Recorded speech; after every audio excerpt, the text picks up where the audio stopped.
Menteri Komunikasi dan Media Republik Demokratik Kongo, Patrick Muyaya Katembwe, menegaskan bahwa pemindahan migran dari negara ketiga melalui wilayah negaranya tidak akan mengancam keselamatan warga DRC dalam konferensi pers di Kinshasa pada Senin. Ce que vous devez savoir, c'est que les personnes qui sont arrivées, donc les ressortissants de pays tiers qui sont arrivés, ont des titres de séjour qui sont réguliers.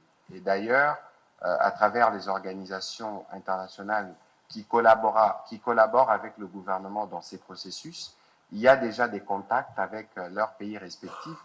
Et peut-être que dans les prochains jours, dès que ces contacts auront abouti, on pourra vous informer que certains, on a pu trouver un compromis pour qu'ils retournent dans leur pays d'origine. Parce que comme nous le disons dès le départ, c'est un séjour temporaire. Au DG,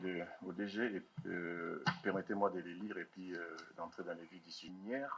De fournir, de distribuer et de commercialiser directement. Bon, sur la question des Afghans, évidemment, j'ai été appelé plusieurs fois par des médias internationaux qui sont intéressés. Je crois que le principe que nous avons adopté en termes de transparence, s'il y a des éléments qui vont dans ce sens, nous serons en mesure de venir les confirmer pour que les uns et les autres puissent être informés.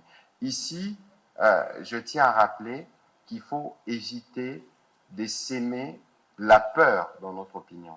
C'est une opération qui est encadrée dans le temps et les dispositions sont prises pour que toutes les personnes qui arrivent ici, nous avons l'occasion à travers le service du ministère de l'Intérieur de faire ce qu'on appelle vetting et pour nous assurer qu'ils ne posent pas des problèmes de sécurité dans cet environnement. Et d'ailleurs, certains nous l'ont reproché, entre guillemets, de voir que certains accordent même des interviews. Si nous étions dans un contexte où nous voulons étouffer leur liberté, je ne suis pas sûr que ces interviews auraient été accordées. Donc il faut nous faire confiance à ces sujets-là. Nous aurons l'occasion de revenir avec des éléments lorsque nous en aurons, évidemment, en fonction de l'évolution de nos discussions. Motivation d'une telle décision. Ça, c'est un. Deuxième, Congolais surtout, éligibles, ont la capacité de prendre. Alors, ce qu'il faut savoir, c'est que depuis les dernières discussions qu'il y a eu à montrer en Suisse, sous les auspices, évidemment, du gouvernement américain, en appui avec la médiation qatari, nous avons discuté, nous avons fait de progrès, on peut considérer, au plan diplomatique, dans la discussion avec le FIS, en l'occurrence la FCM 23. Et de ces points de vue, on a signé les mémorandums qui permettent l'opérationnalisation du mécanisme des cessez-le-feu.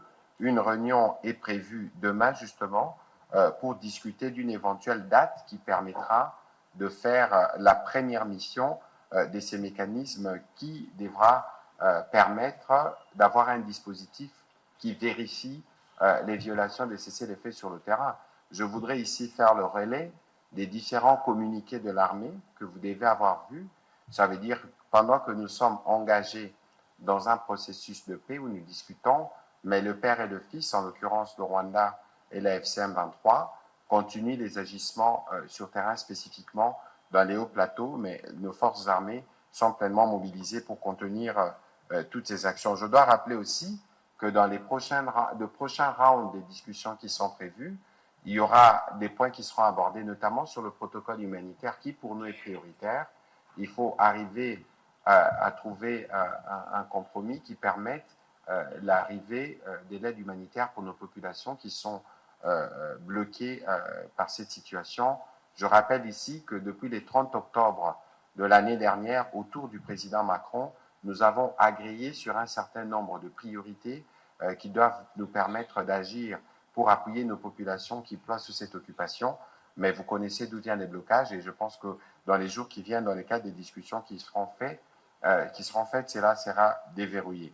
Je rappelle aussi que l'un des éléments qu'il faut retenir de ce qui a été discuté à Genève, c'est le rôle de la MONUSCO qui sera au milieu pour appuyer techniquement cette opération. Lorsqu'on parle d'un cessez-le-feu, c'est les premiers points à partir duquel nous devons nous accorder avant de bien avancer sur les autres. Et je pense que cette fois-ci, nous sommes dans une dynamique, en tout cas nous, République démocratique du Congo, nous allons continuer de faire notre part, respecter nos engagements pour être sûr que très rapidement, on desserre les taux sur nos populations.